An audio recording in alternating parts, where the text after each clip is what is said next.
The GOP announcing an investigation into Hunter Biden after retaking the House majority last week and alleging that because of President Biden's professional involvement with Hunter, the president himself is compromised. Joining us now, Kentucky Congressman and ranking member of the House Oversight Committee, James Comer, back with us here on Wake Up America. Congressman, good to see you. Great to be back on your show. So big week for you. I enjoyed that press conference last week. You're finally in the majority. You're finally in a position to actually investigate and expose both Hunter Biden and the big guy, Joe Biden. Take us through the first steps of this investigation. Well, as I said at the press conference, we're focused squarely on the bank violations and the bank records. The reason we're focused on the bank violations is because the Biden family has an unprecedented 150 bank violations. These are called suspicious activity reports. I have 2 in hand. Just from the 2 in hand that I have, I can tell you this is very serious, and that's why we're pursuing an investigation of Joe Biden.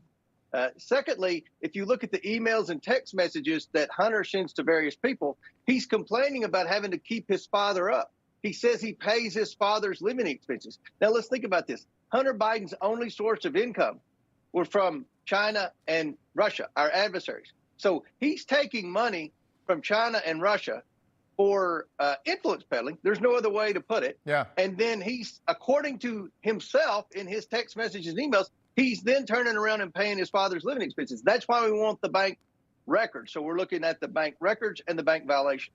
So can you tell me how you got those 2 SARs? Yeah, we got them from sources.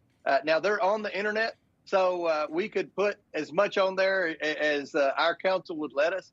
Obviously, there's some names and personal information. You know, what I've been saying about these suspicious activity reports all the time is that when you get one of those bank violations, not only does your account freeze, any account that you've had a transaction with within a certain time period is also frozen. That's why banks don't like to do these suspicious activity reports. Contrary to what the Washington Post fact checker says, they say, well, banks give these out all the time. That is not true. I was a director of a bank for over a decade. The last thing a bank wants to do is issue one of these suspicious activity reports. Let alone 150. 150, and right. You can see how many accounts were flagged for doing spin-off transactions from a Hunter Biden transaction. So the bank violations are very detailed, and they will take us where we want to go with respect to determine whether or not Joe Biden was a financial beneficiary of Hunter's shady business deals and whether or not Joe Biden's compromised because of this money that he was receiving from China and Russia. There was a poll, Congressman, I know you're aware of this, done in 2021 after the 2020 election. 80% of voters said they would have changed their vote from Joe Biden to Donald Trump if they knew about the Hunter Biden laptop prior to the election. So literally, the suppression of this laptop and its contents could have shifted a presidential election. 50 intelligence officials signed a letter stating that the laptop and the contents of said laptop have, quote, all the classic earmarks of a Russian information operation. Why don't we hear from any of those 50 intelligence officers? Where's the apology?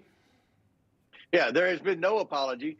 And that's something that Jim Jordan and the Judiciary Committee are going to be focused on. They want to interview all 51 of those intelligence officials who signed that letter saying that this looked like Russian disinformation.